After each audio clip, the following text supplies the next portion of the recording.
Perhaps you could start off by talking about the purpose of your trip to Canada and what you hope to accomplish while you're here.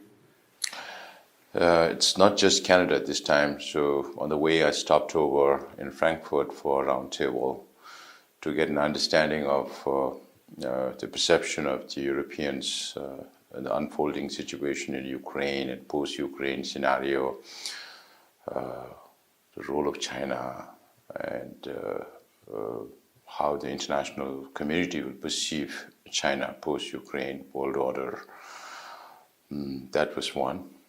It's quite educating for me because since I took over, there was pandemic, and with the little leeway that we could find in between, I managed to travel to Italy and Switzerland only over the last 10 months. So this time, of course, came on the invitation of Speaker Pelosi, so that we had some very good meetings with Undersecretary Azrazea. She helped organize also a roundtable with ambassadors, because we are talking about like-minded countries coming together and working together. And the Deputy Chief of Mission of the Canadian Embassy was also there, along with others. We also met with Kurt Campbell of the National Security Council from the White House. Of course, we need to have more engagements and strategizing the way forward. Then, of course, our engagement with the Congress, with Speaker Pelosi, and with the Foreign Relations Committee, Foreign Affairs Committee, both Senate and House. And coming here, it's also to get an understanding of how Canada views the Canada-China relations post the Michael's issue and then post-Ukraine issue, the ongoing Ukraine issue, so and explore what are the possibilities with the Canadian government. So we met with, of course, there was reception to widespread support from the Parliamentary Friends of Tibet. So we had a reception by the Arif Irani and other members on the first day of our visit here.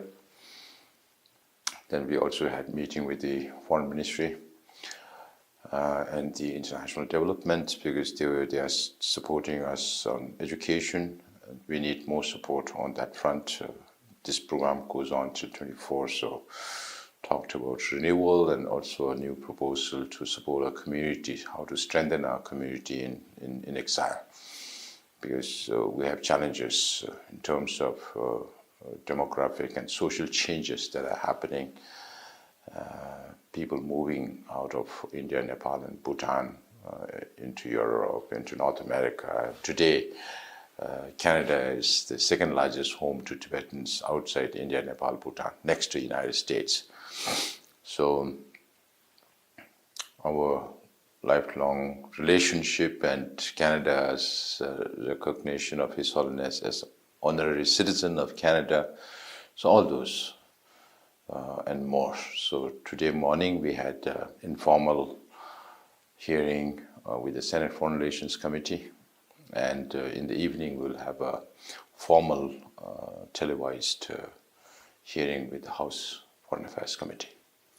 So do you think that the evolving world situation after the Russian invasion of Ukraine and China's showing, I guess what one might say, its true colors in supporting the Russians by not urging them to seek some reconciliation short of the terrible destruction of Ukraine, torture, rape, and so on. Do you think that this has increased the world's awareness of the need for more humanitarian intervention in China in terms of China's gross violations of international norms of human rights in Tibet and in the Uyghur regions? Do you think that there is a change in attitude that will lead foreign governments to become more supportive of what the Tibet Central Authority hopes for in terms of Western engagement of China with regard to Tibet? there definitely seem to be much more interest than before, whether it's the Uyghur problem or the Sino-Tibet conflict, or with the Hong Kongers, or with Mongolians. I think it's time for recalibration of their policies towards China, and particularly with Canada, the two Michaels issue, I think, really stunk them. This was totally unexpected, and the relations have been affected to a level it'll be difficult to come back to in the near short term. The world community, I think, has woken up to the reality, because every time problems come up, it's very far away from Europe or far away from North America. And Ukraine is on the footsteps of Europe. So that really is a huge concern for Europe as well, because now nothing can be taken for granted. Security issues are becoming much more alarming when nations of the same creed come together. When Xi and Putin met before Olympics and explained about their deeper than sea relationship, I'm sure there must have been understanding between them. That is also the reason why China was not criticizing Russia for its actions. There were also talks about China not wanting Russia to invade Ukraine before the Olympics was over, but that didn't happen. So, but at the same time, China is also worried about secondary sanctions if they are too overt in their support for Russia. But it's very evident from the social media and the spokesperson's perspectives on the evolving situation in Ukraine that they are not criticizing the aggression. And for us, it reminds us of China's invasion of Tibet in 1950. And unfortunately, during that time, the Korean War was also going on, so we had no international support or at that time. But with Ukraine, also even now, so every time you watch news, I keep telling, if there is a civilian movement to go into Ukraine, I'll be the first to join that group to face the situation there. It's very unfortunate, but there's nothing, you feel so helpless. And the Europeans have certainly woken up. There were a lot of apprehensions as to what some governments might do because of too much dependence on Russian energy and other things. But Europeans have also come out strongly now, despite the challenges they face. And Russia now has made it possible for NATO to come together. And I think we still need a few more months to watch the situation, the evolving situation, the developments as to what role China is playing or will play, and what will be the new global order, what consequences will it lead to, and what are the opportunities for Tibet and Uyghurs and Hong Kongers. There is definitely more interest, and I'm sure there will be much more coordinated and concerted effort from the free world against China. And then the question of the Tibetan diaspora in Canada, there have been very serious situations with regard to harassment and menacing of Tibetans in our country. I can think of Kemi Lamo, distinguished young Tibetan-Canadian woman who became the head of the student government in the Scarborough campus of the University of Toronto, who was subject to some very menacing, dangerous, and shameful harassment by people who may have been agents of the Chinese state. The Canadian government, I would suspect, because of concern about offending China, has not developed any unit to respond to this kind of harassment. So Uyghurs and Tibetans and ethnic Chinese democracy activists who have been subject to harassment. Hong Kong activists are not able to get the protection of the Canadian government as citizens of Canada, or indeed just even if they're not citizens of Canada, they should be protected under the Charter of Rights and Freedoms from harassment. I noted that at the dinner that we had with the chairman of the Canada-Tibet Committee, that the 2 Hong Kong young women who attended there were followed by Chinese in a car when they stopped to pick me up. The Chinese car also stopped, not sure I was walking home. They stopped to pick me up. Chinese in the car were puzzled and stopped their car, not knowing what to do.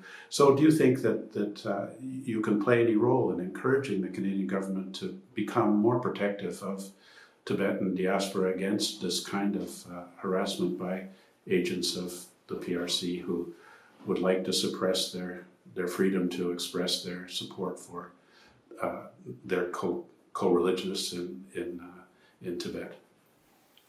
Yeah, the kind of harassment that Chimil Hamo faced was much before the Michael's event happened. So we have been talking about this for a long time, China's intrusion and how they try to influence communities internationally, and we're also talking about transnational oppression.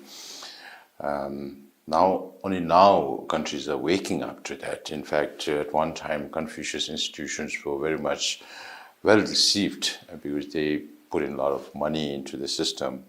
And then they, through the Chinese scholars and students associations, which are also the arms of the consulates and the embassies of the Chinese government, we also know for a fact that United Work Front is very visible in their efforts. Earlier, before 2014, United Work Front was more within China to create problems with the nationalities, different nationalities, but now they are going beyond. So now the question is whether Canadian issues are domestic issues of Canada or China is infringing on the domestic issues of Canada. So I think Canada is also waking up. The Canadian government is also waking up, and some policies are in place or will be in place. So I think the Canadian government will be much more proactive than before. And I think it's timely that they do so, because we have been saying this for so long. Of course, we feel vindicated, but that doesn't help. There has to be concrete measures from the Canadian government or any other government, because China's intrusion into other nations are all pervasive, too pervasive, and their propaganda is so strong that their narrative has overtaken the Tibet narrative. And that's why we have to focus now on the weakness of China, which is they know that they lack legitimacy over Tibet. So this is their Achilles heel. And now we are changing that. We're trying to change the narrative, because His Holiness climbed down from independence to middle way approach, and the world community does not realize that.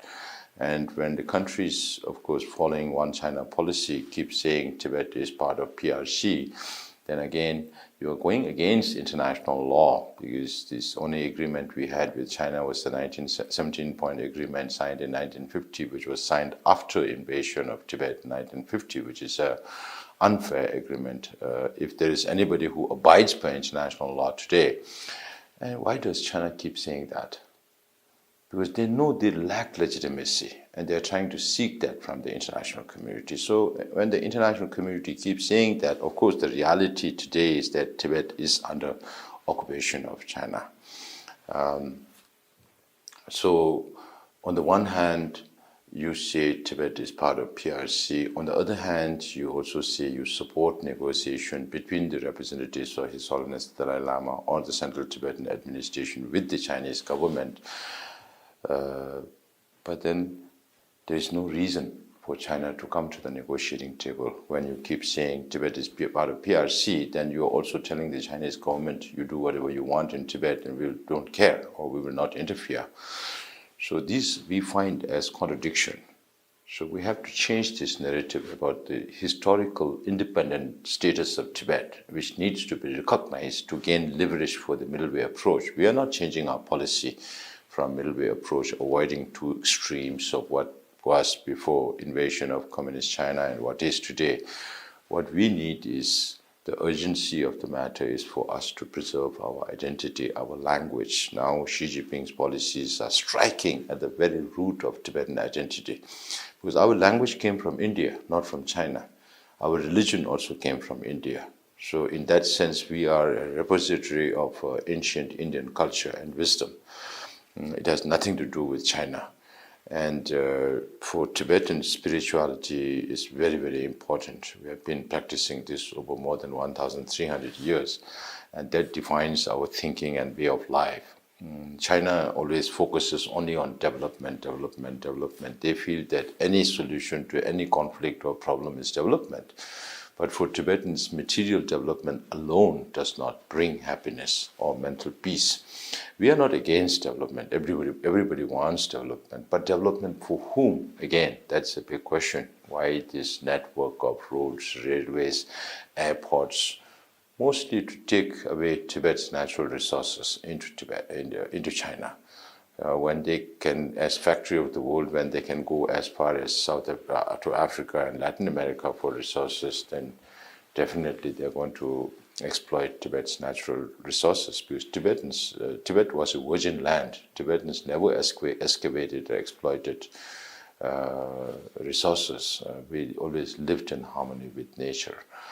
Then there's so many other issues striking the Tibet's environment is also one of the important issues which concerns not just Tibet, because Tibet, we call ourselves, in our prayers also, we call Tibet as the heavenly abode, surrounded by snow mountain ranges.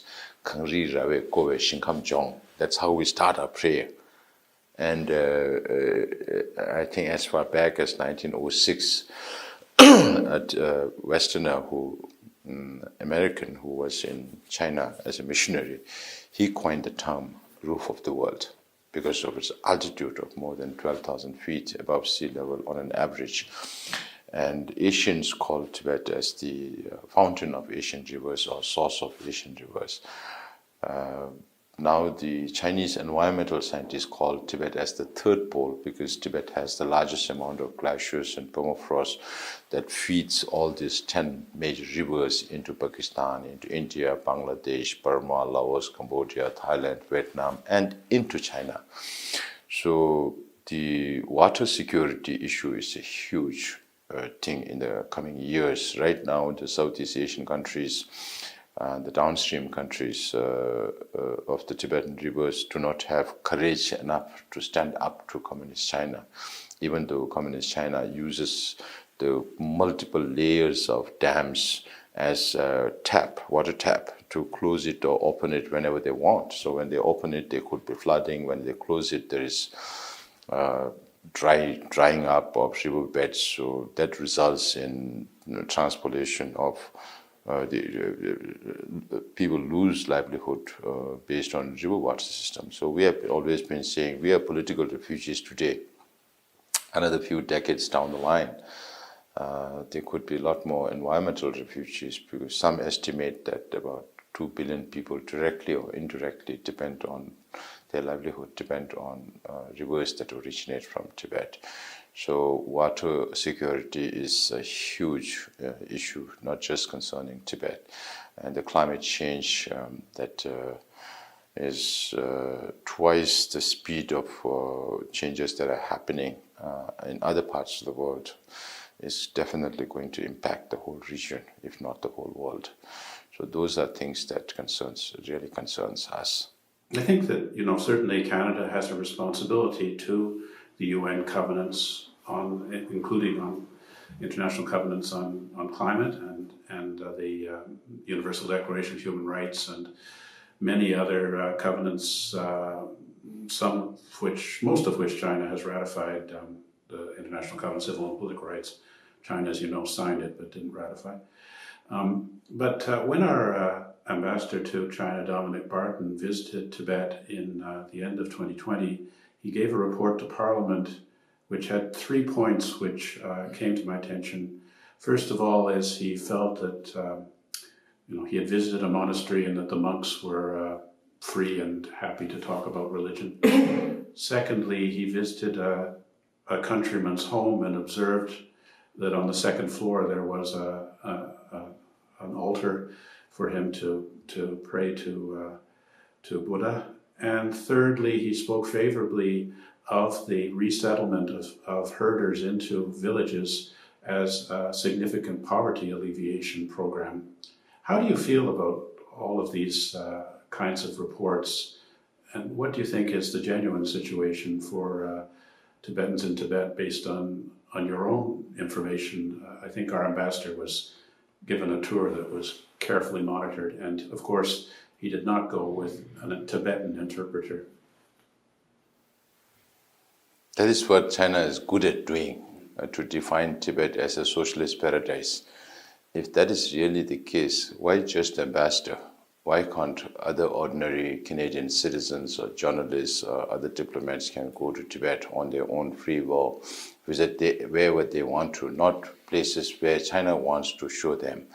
So maybe ambassador doesn't have a very clear idea of what is going on in Tibet. When you're taken on such tours, you're taken to the best places. And if there is religious freedom, then why there's so much restriction on the movement of the monks and nuns inside Tibet? Why do you need Public Security Bureau, United Work Front, and intelligence to manage the monasteries and call it Buddhism with Chinese characteristics? Even resettlement projects, Tibetans have been stakeholders in managing the Tibet ecology for thousands and thousands of years. Why are they removed from these places, terming as natural reserves? Are there real improvement in the environmental situation of Tibet because the nomads were moved? There are studies about environmental situation, glaciers and all that, but there are no studies about the social impact in relation with the situation. So moving the Tibetans to compact communities, you might see nice buildings and all that, but do they have a good new livelihood option for them? Has the ambassador seen that? Is it free for him to go to any other monastery and meet with lamas and see if there is real freedom of religion? So I think maybe the ambassador needs to have a relook at the situation inside Tibet, and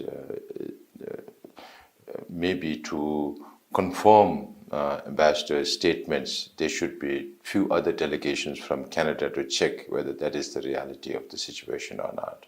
Yes, and certainly he saw a play which spoke favorably of the marriage of a Tibetan princess to a Han, important figure which was supposed to be characteristic of how Tibetan-Han relations are. I think that there's also, based on my own limited discussions with monks in the Jokan Temple in Lhasa, there's concern about the transmission of the higher level esoteric culture of Tibet, the transmission of the civilization because of Chinese government restrictions on the activities of the monasteries. My last question before we have to go. I know that part of this delegation is to raise awareness of the situation of the Panchen Lama. We know that the 10th Panchen Lama was imprisoned in China for quite a long time, and not long after he was released, made a fairly strong statement expressing concern about the PRC's policies in Tibet, and then 3 days later, I think it was 3 days later, he died under unclear circumstances.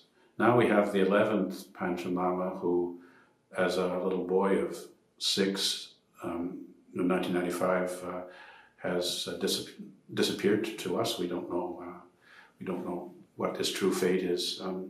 What do you hope to accomplish in Canada with regard to the issue of the Panchen Lama, and I guess also related the future incarnation of His Holiness the Dalai Lama? Every one of us knows that it's a political decision for the Chinese to abduct a 6-year-old boy, and I think they made a very tactical mistake, but not by not recognizing the boy recognized by His Holiness the Dalai Lama. If they had done that, they would still have that boy Khendu Chushingima under their control and use him for future reincarnations.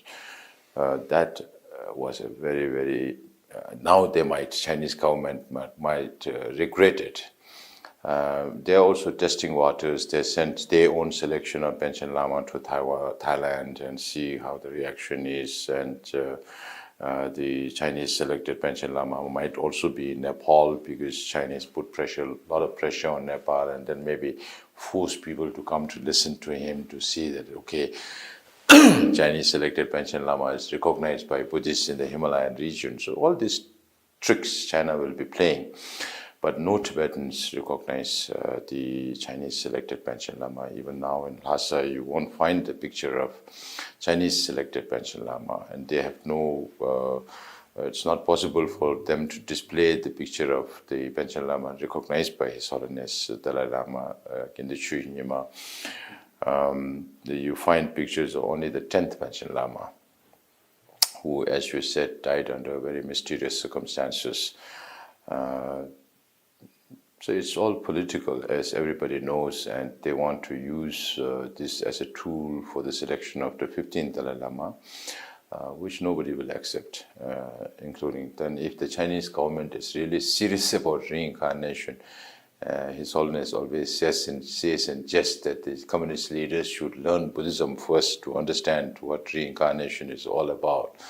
Reincarnation is the will of the person who is going to be reincarnated, not forced by the Communist Party. So His Holiness always says in jest that if Chinese government is really serious about reincarnation, they should look for Mao Zedong's reincarnation first, Deng Xiaoping's reincarnation second, and then maybe the Dalai Lama's. So that itself shows how, yeah. So if Chinese are really serious about reincarnation, that should be the case. So otherwise they have no right, Communist China, who does not believe in religion. But then, of course, there are a lot of stories of Tibetan Lamas visiting China and then communist leaders asking them to pray for them. So you always find this dichotomy and, conflicts of thinking. Even communist leaders have to die one day. So before they die, they have to think about what is going to happen to them, whether there's a next life or not. So yes, we want the Panchen Lama to be freed. He has been incapacitated by not giving him religious teachings that he would be in a position to fulfill his religious responsibilities. So we want him to be restored his traditional role as a religious leader. And until that happens, we'll continue to seek for more information. And Chinese government always says he's hale and he's hearty, he's fine, he doesn't want to be disturbed. Who decides for whom? And China's government is so opaque that even after so many years, we are not able to find out whether he's alive or not, unfortunately. I'm sure that Canada would be prepared to send a distinguished figure along with other global figures to visit him if the Chinese government would allow. So is there anything else that you'd like to add before we go into the other meeting? Yeah, I think it's very important that governments realize, for us, it's not just to feel good as being vindicated for the statements that we have making, because we have been dealing with the Chinese for so many centuries. We understand how they function. The West doesn't understand China. Now only they are waking up to the reality. So China does not respect weakness. The more you cow down to them, the more you listen to them, then you become their pony. Then they keep riding you over and over. If you want to be the pony, listen to them. If you want to stand up and be your own nation, stand up for, even in Canada, the trade balance is also 25 billion export to China and 77 billion import from China. It's a huge trade imbalance. So I always say, don't treat yourself as a butter. As we have a saying in Tibetan, you hit the butter at the stone, the butter loses. You hit the stone at the butter, also butter. Don't think you are butter. Because if somebody is losing, it's both sides losing in trade, not just one side, not just Canada. It's China who's going to lose more. So you have to use those leverages. You just can't listen to China and kowtow to them all the time. If you do that, then you're going to reach nowhere. You stand up to them and you get what you need. Well, thank you very much for speaking with us today. Thank you.